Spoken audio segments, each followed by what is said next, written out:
Hi everyone, welcome to Thursday, where we take a look at a share and review. And today we're going to take a look at Port of Tauranga. Now, before I jump across and take a look at that, remember this is for educational purposes only. No way is it intended to be personalised financial advice. For that, you do need to go and have a chat to your own financial advisor. Right, let's take a look at Port of Tauranga. So looking at Port of Tauranga, the very last candle here is what happened on Friday. And I'm recording this on Saturday, so it was down just for the day on Friday, 1 cent actually, so it's nothing to be concerned about. Other than that, we've had 3 very strong weeks with Port of Tauranga, so we're starting to see a little bit of a swing up, which is a good potential sign. If you look where that dotted line is, that's potentially sort of a little bit of a line of resistance. You can sort of see that it's sure it jumped above that line back in February this year. But other than that, it's always been touching that $6.69 line and then bouncing, sort of coming back a little bit. And you can sort of see that all the way through, even back at this period here, which was back in September 2022.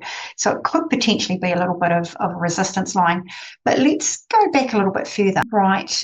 When you look at Port of Tauranga, I've gone on to all periods. So this goes back to, around 2000, March 2000.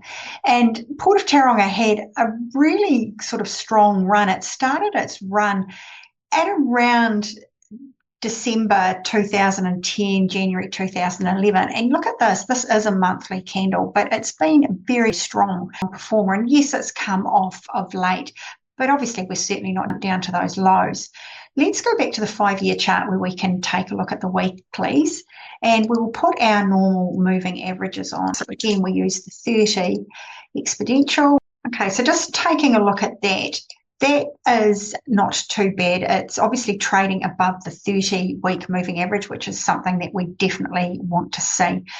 Let's pop the 15-week moving average on as well and see how they compare. Great. So the 15-week moving average crossed through the 30-week back at around August last year. And whilst it did start selling off, and this was obviously when the tariff announcements in the US had their big sell-off happened, it did sell off, but it never crossed through. So it is still trading above both of those moving averages, which again is a good sign. If we look down here at the volume, we've got relatively strong volume on Port of Tauranga. Again, that is a good positive indicator.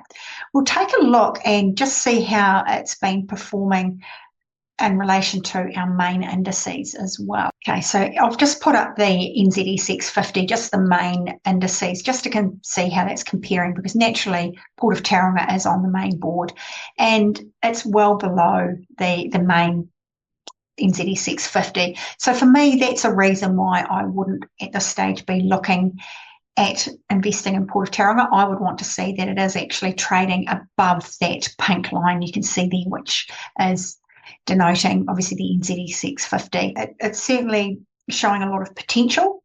It's maybe a share to keep an eye on, definitely. It is paying constant dividends every 6 months, but it just wouldn't be on my radar at the moment. But yeah, like I said, something to watch.